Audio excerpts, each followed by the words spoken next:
एक इंसान को अच्छे तरीके से नमाज़ पढ़ने के लिए वाजिबात नमाज, फ़राइज़ नमाज, शराइत नमाज, इन सारी चीज़ों के बारे में और कई सारे मसाइल हैं, इनके बारे में जानना बहुत ज़रूरी होता है। तो शराइत नमाज क्या क्या है और फ़राइज़ नमाज क्या क्या है, इस पे मैंने वीडियो बना रखा है। इस वीडियो के डिस्क्रिप्शन में आपको उसका लिंक मिल जाएगा, वहाँ से आप देख सकते हैं। इस वीडियो में मैं आपको बताऊँगा वाजिबात नमाज। वाजिबात नमाज, इसके बारे में एक मसला है कि नमाज में जो चीज़ें वाजिब है, अगर कोई चीज़ अगर भूल से छूट जाती है, ध्यान से सुनिएगा, नमाज में जितनी चीज़ें वाजिब है, कोई भी वाजिब अगर भूल से छूट जाती है या फिर कोई वाजिब 2 बार अदा हो जाती है तो आखिर में सजदे सहव करने से वो कमी पूरी हो जाती है, यानी नमाज मुकम्मल और दुरुस्त हो जाती है। लेकिन वही वाजिब अगर जानबूझ करके कोई तर्क कर देता है, छोड़ देता है, या फिर किसी वाजिब को 2 बार कर देता है जानबूझ करके, तो नमाज को दोबारा पढ़ना होता है, नमाज पूरी नहीं होती है। मसला ये है।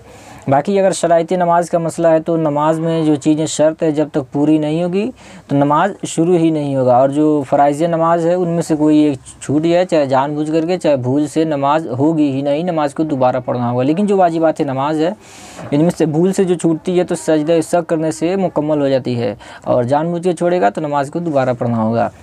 जो भी चीज़ें मैं बताता हूँ किताब की रोशनी में सबूत और हवाले के साथ बताता हूँ। ये देख सकते हैं, ये कानून शरीयत किताब है। तो कानून शरीयत हिस्सा अव्वल सफ़ा नंबर 109 और 110 पर आप मुताला कर सकते हैं वाजिबात नमाज के लिए। जाहिर सी बात है, किताब अगर आप पढ़ेंगे तो आपको, उर्दू अगर आप पढ़े हैं तो आपको अच्छे से समझ में आ जाएगा। लेकिन अगर आप हिंदी पढ़े हैं, उर्दू नहीं पढ़े हैं, तो कुछ चीज़ें ऐसी है जो आपको पढ़ते ही आपको समझ में आ जाएगा।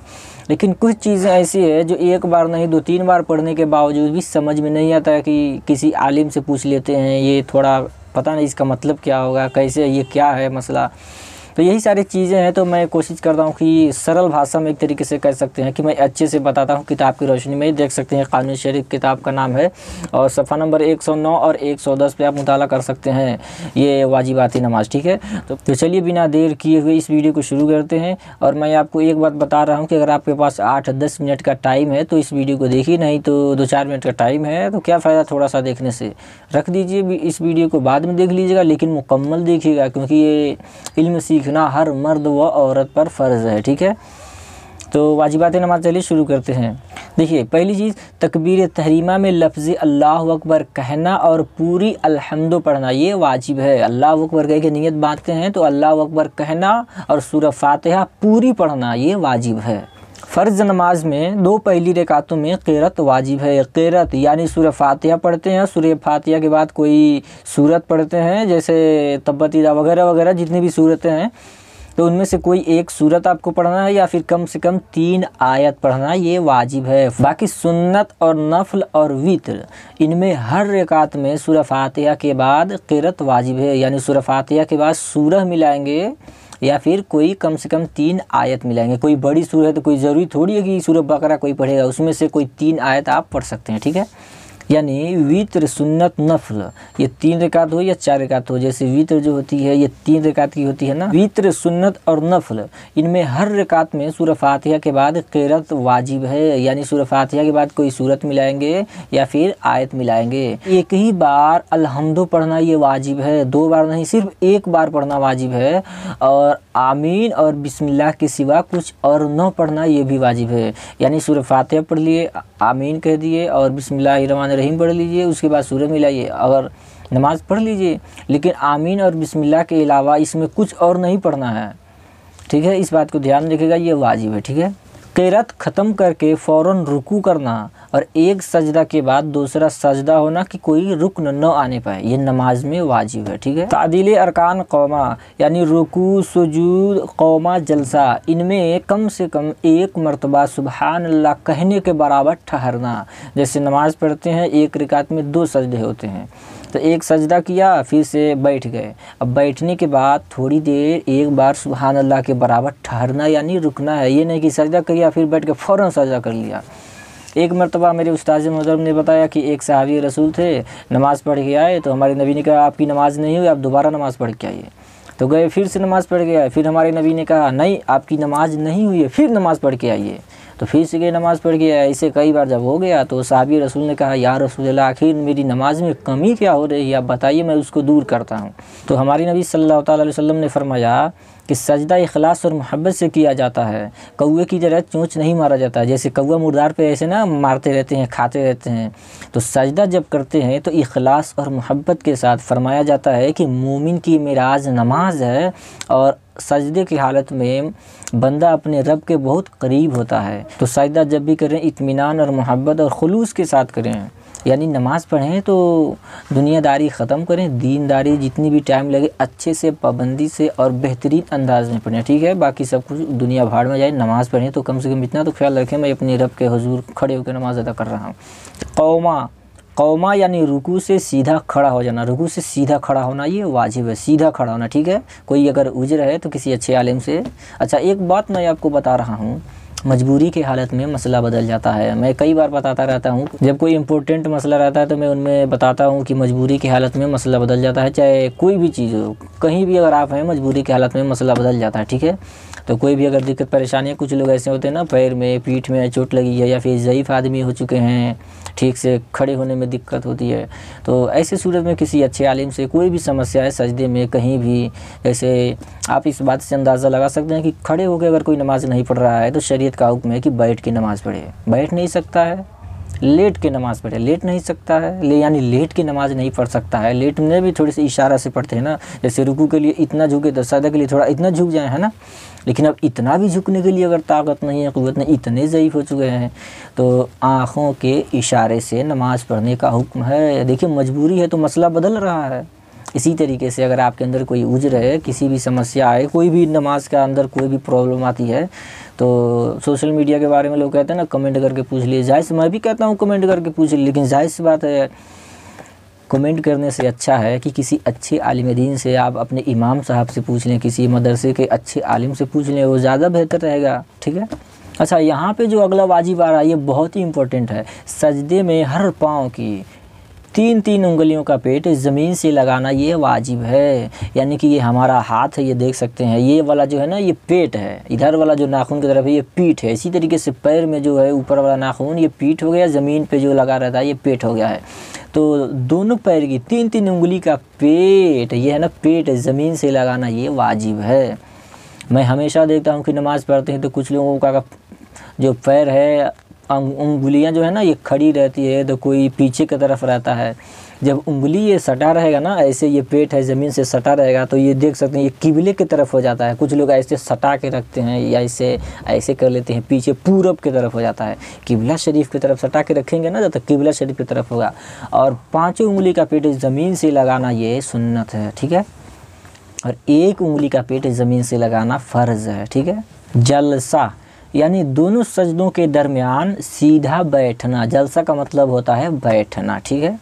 फ़र्ज़, वित्र और सुनने रवातिब में कायदे उला में तशहुद पर कुछ न पढ़ना। यानी 4 रकात वाली अगर नमाज है या फिर 3 रकात वाली वित्र है, तो कायदे उला में यानी पहली बार जब बैठते हैं 2 रकात पे, तो सिर्फ तशहुद ही पढ़ना है, तहियात ही पढ़ना है, उसके बाद कुछ नहीं पढ़ना है। सीधा खड़ा हो जाइए। 3 रकात वाली नमाज है तो 3 रकात पढ़ के मुकम्मल कर दीजिए, या फिर 4 रकात वाली है तो 4 रकात पढ़ लीजिए, ठीक है। उसके बाद तहियात, दुरूद शरीफ, दुआ मसूरा वगैरह पढ़ के सलाम फिर दीजिए। और पूरा तशहुद पढ़ना वाजिब है। एक लफ्ज़ भी अगर छूट जाएगा तशहुद में, यानी तहियात में अगर एक लफ्ज़ भी छूट जाएगा तो तर्के वाजिब होगा। भूल से अगर छूट जाती है तहियात में 1-2 लफ्ज़, 1-2 हर्फ भी अगर छूट जाता है, पूरा वाजिब है, ठीक है। तो सजदे सब करना पड़ेगा। भूल से छूट जाती है, जानबूझ के कोई छोड़ देगा, जल्दी में अरे जल्दी पढ़ के चलते हैं, हमको यहाँ जाना है वहाँ जाना है, तो नमाज ही नहीं हुई, ठीक है, क्योंकि तर्के वाजिब हो जाएगा। यही सारी चीज़ें हैं ना, नमाज के बारे में सीखना बहुत ज़रूरी होता है। दोनों सलाम में फ़कत लफ्ज़ अस्सलाम वाजिब है, अलैकुम व रहमतुल्लाह वाजिब नहीं। यानी अस्सलाम है ना वाजिब है, अलैकुम व रहमतुल्लाह कहते हैं ये वाजिब नहीं है। लेकिन आपको ऐसे नहीं करना है। जो मान लीजिए शुरू से जो चलता चला आया है, एक बात आपको हमेशा ध्यान में रहे कि दीन के अंदर अपने तरफ से कोई चीज़ दाखिल करना सबसे गुनाहों में से सबसे बड़ा गुनाह जो है ना, उनमें से एक ये भी बहुत बड़ा गुनाह है कि अपने तरफ से कोई चीज़ दीन में दाखिल करे, काट छाँट करना इस तरीके से, ये बहुत बड़ा गुनाह है। तो आपको ऐसे नहीं करना है, ये वाजिब है। इस बात को आपको हमेशा ध्यान, मसला मैं आपको बता रहा हूँ ना, सलाम वाजिब है, अलैकुम रहमतुल्लाह वाजिब नहीं। हालांकि आपको जैसे सलाम फेरते हैं ऐसे ही आपको फेरना, लेकिन जो मैं आपको बता रहा हूँ अस्सलाम ये वाजिब है, ठीक है। वित्र में दुआए कुनूत पढ़ना ये भी वाजिब है। और ईदैन में 6वीं तकबीरें, यानी कि जो 6 ज़ायद तकबीरें होती है ईद और बकरा ईद की नमाज में, जो 6 ज़ायद तकबीरें होती हैं ये वाजिब है। 6 ज़ायद तकबीरें जो होती है ना, 3 तकबीर पहली रकात में, 3 तकबीर दूसरी में, अगर कोई ये नहीं पढ़ता है तकबीर, वैसे ही रुकू सजदा कर लिया तो उसकी नमाज ही नहीं होगी। हर ज़हरी नमाज में इमाम को ज़हर से क़िरात करना और गैर ज़हरी नमाज में आहिस्ता से क़िरात करना ये वाजिब है। देखिए यही मसला फंस गया ना, आप नहीं समझ पाएंगे कि ये ज़हरी गैर ज़हरी क्या हो गया, तो इसको पूछना ही पड़ेगा किसी से। देखिए ज़हरी और गैर ज़हरी का मतलब होता है, ज़हरी यानी जहर से यानी बुलंद से, यानी नमाज 2 तरीके से होता है, एक ज़हरी और एक सिर्री। सिर्री का मतलब होता है आहिस्ते से, जैसे 5 वक्त की नमाज है तो ज़ोहर और असर में जो क़िरात होता है इमाम साहब पढ़ते तो हैं लेकिन आहिस्ता से पढ़ते हैं कि सिर्फ वही सुनते हैं, बाकी मुक्तदी लोग नहीं सुनते हैं। लेकिन मगरिब इशा फजर 3 रकात की जो नमाज़ें होती है बुलंद आवाज़ से पूरी मस्जिद गूंज जाती है क़िरात से, तो इसी को जो बुलंद आवाज़ से पढ़ते हैं इसको बोलते हैं ज़हरी, और आहिस्ता से पढ़ते हैं उसको सिर्री बोलते हैं। ठीक है। हर फ़र्ज़ व वाजिब का उसकी जगह पर अदा होना, रुकू का हर रकात में एक ही बार होना और सुजूद का 2 बार होना, यानी एक रकात में एक ही रुकू करना ये वाजिब है और एक रकात में 2 ही सजदा करना वाजिब है। एक सजदा से काम नहीं चलेगा, 3 कर लिया तो भी काम नहीं चलेगा। ये गलती अगर होती है तो मसला मैंने आपको पहले ही बता दिया। ठीक है, ये वाजिब है, इसको आप ध्यान में रहे कि अगर भूल से होता है तो सजदे सहव है, अगर जानबूझ के करते हैं तो नमाज दोबारा पढ़ना पड़ेगा। दूसरी रकात से पहले कायदा न करना और 4 रकात वाली में तीसरी पे कायदा न करना, यानी कि अगर 2 रकात वाली नमाज है तो दूसरी में कायदा का मतलब होता है बैठना, बैठते हैं ना तैयाद वगैरह पढ़ते हैं सलाम फेरने के लिए। ठीक है, तो 4 रकात वाली नमाज है तो दूसरी रकात पर ही बैठना है और तीसरी में नहीं बैठना है, चौथी में ही बैठना है। ठीक है, इस बात को आपको हमेशा ध्यान में रखना है। आयत सजदा पढ़ी हो तो सजदे तिलावत करना और सहव हुआ हो तो सजदे सहव करना, यानी अगर सजदा वाली अगर आयत नमाज में कोई पढ़ा है तो सजदे तिलावत करना ये वाजिब है, और नमाज में कोई सहव हुआ हो तो सजदे सहव करना। सहव का मतलब होता है गलती। ठीक है, गलती, तभी तो इसको बोलते हैं सजदे सहव, यानी गलती वाली सजा। नमाज में अगर कोई गलती हो जाती है तो सजदे सहव करना। अब गलती कौन सी है आपको इस बात का हमेशा ध्यान रखना है कि फ़र्ज़ में गलती हुआ है कि वाजिब में। ठीक है, ये तो आप ही को पता होगा क्योंकि आप नमाज़ पढ़ रहे हैं, गलती आपसे हुआ है तो आपको जानकारी रखना चाहिए कि हमने गलती क्या किया है, हमको सजदा करना है या फिर नमाज को दोबारा पढ़ना होगा। ठीक है, 2 फ़र्ज़ या 2 वाजिब या वाजिब फ़र्ज़ के दरमियान 3 बार सुबहान अल्लाह कहने के बराबर देर न होना। इमाम जब क़िरात करे तो बुलंद आवाज़ से हो या फिर आहिस्ता, मुक्तदी का चुप रहना, यानी इमाम साहब जब नमाज़ पढ़ा रहे हैं तो चाहे ज़हरी नमाज़ पढ़ा रहे हो या फिर सिर्री यानी बुलंद आवाज़ से क़िरात कर रहे हो या फिर आहिस्ता से, उस वक्त मुक्तदी का चुप रहना ये वाजिब है। ठीक है, सिवाय क़िरात के तमाम वाजिबात में इमाम की पैरवी करना। ठीक है, यानी कि जब इमाम साहब क़िरात करेंगे तो उस वक्त चुप रहना है, मुक्तदी को चुप रहना है, कुछ नहीं पढ़ना है, क़िरात करेंगे तब। लेकिन क़िरात के अलावा तमाम वाजिबात में पैरवी करना है, या दुरूद शरीफ पढ़ना है, दुआ मसूरा पढ़ना है, तहियात पढ़ना है, ये सारी चीज़ें जो है आपको पढ़ना है। ठीक है, सिर्फ क़िरात के अलावा सारी चीज़ों में आपको वाजिबात में पैरवी करना है इमाम की। ठीक है, ये जितनी चीज़ें मैंने अभी आपको बताई है ये वाजिबात नमाज है, और वाजिबात नमाज और फ़राइज़ नमाज के अलावा जितनी भी चीज़ें बयान हैं किताब के अंदर नमाज के तरीके में जो बयान है, या तो वो सुन्नत है या फिर मुस्तहब है। इस सुन्नत और मुस्तहब को जानबूझ करके कोई छोड़े या फिर भूल से छूटे, नमाज हो जाएगी, सजदे सहव करने की ज़रूरत नहीं पड़ेगी। लेकिन अगर कोई छूट जाता है, कोई सुन्नत अगर तर्क कर देता है भूल से, अगर दोबारा पढ़ ले तो और बेहतर है। ठीक है, लेकिन याद रहे वाजिबात नमाज जानबूझ के छोड़े या भूल से छूटेगा तो सजदे सहव करेगा, जानबूझ के छोड़ेगा तो नमाज को दोबारा पढ़ना होगा। फ़राइज़ नमाज को अगर जानबूझ के छोड़े या भूल से छूटे नमाज होगी ही, नमाज को दोबारा पढ़ना होगा। और जो शराइती नमाज है नमाज शुरू ही नहीं होगी, यानी नमाज होगी ही नहीं। मज़ीद वजाहत के लिए कानून शरीयत हिस्सा अव्वल सफ़ा नंबर 109 और 110 पर मुताला कर सकते हैं। इस वीडियो को लाइक कमेंट करने की ज़रूरत नहीं है, सदक़े जारिया की नीयत से, सवाब की नीयत से आप हजरात इस वीडियो को शेयर कर दें ताकि दूसरे मुसलमान भाइयों तक ये वीडियो पहुँचे और वो भी इस वीडियो को देखें और नमाज के बारे में अच्छे से अच्छे सीखें।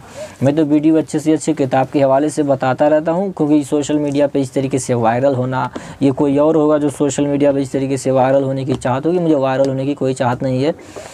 इस तरीके से सोशल मीडिया पे दीन की खिदमत का अंजाम दिया जाए तो काफ़ी बेहतर होगा, क्योंकि लोग सोशल मीडिया का गलत इस्तेमाल कर रहे हैं। अगर अच्छा इस्तेमाल करेंगे तो काफ़ी बेहतर होगा। सोशल मीडिया के ज़रिए बेहयाई बुराई नहीं, सिर्फ दीन फैलाओ।